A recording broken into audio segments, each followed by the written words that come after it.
Hi friends, my name is Sandeep Reddy.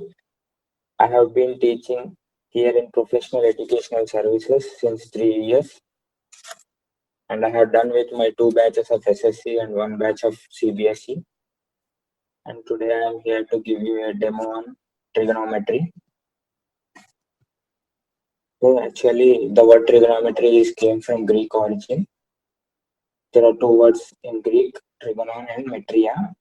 The word trigonon means triangle, and metria means measurements.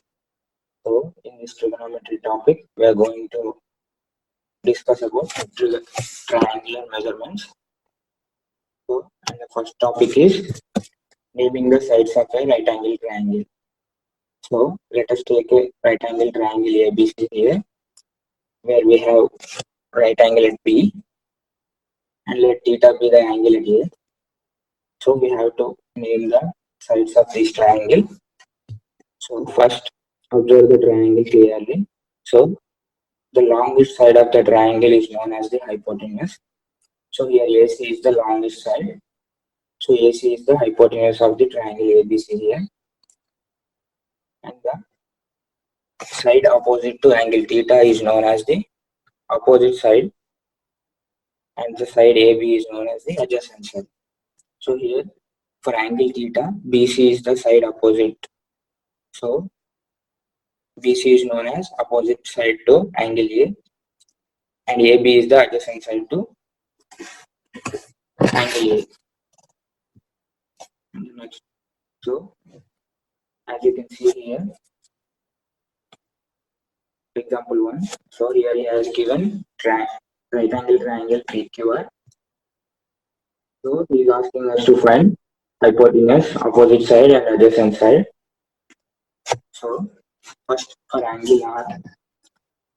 So first observe the triangle PQR. Here PR is the longest side, hence PR is the hypotenuse of the right angle triangle PQR. And for angle R, PQ is the opposite side and QR is the adjacent side. Similarly, you can try for the remaining problem. And the next topic is trigonometric ratios.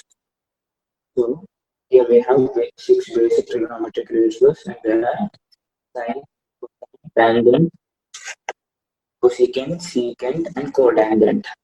So sine of angle A is defined as length of the side opposite to angle A by length of the hypotenuse. So here let me take a triangle, right angle triangle ABC.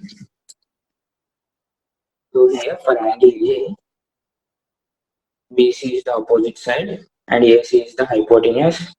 AB is the adjacent side. So here we have to find sine of angle A. So for that we have the formula length of the side opposite to angle A divided by length of the hypotenuse. So here opposite side to A is BC and the hypotenuse is AC. So sine A equal to BC by AC here. And cosine of angle A is defined as ratio of length of the side adjacent to angle A and length of the hypotenuse.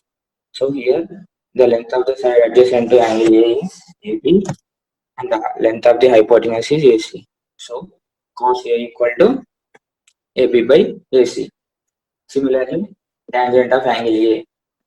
So tangent of angle A is defined as length of the side opposite to angle A and length of the side adjacent to angle A. So as you can see the triangle here, BC is the opposite side to angle A and AB is the adjacent side to angle A. So the tangent of A is equal to opposite side BC by adjacent side AB. And then cosecant of A. So multiplicative inverse of sine A is called as cosecant of A. So as we know the value of sine A, we can easily find the cosecant of A.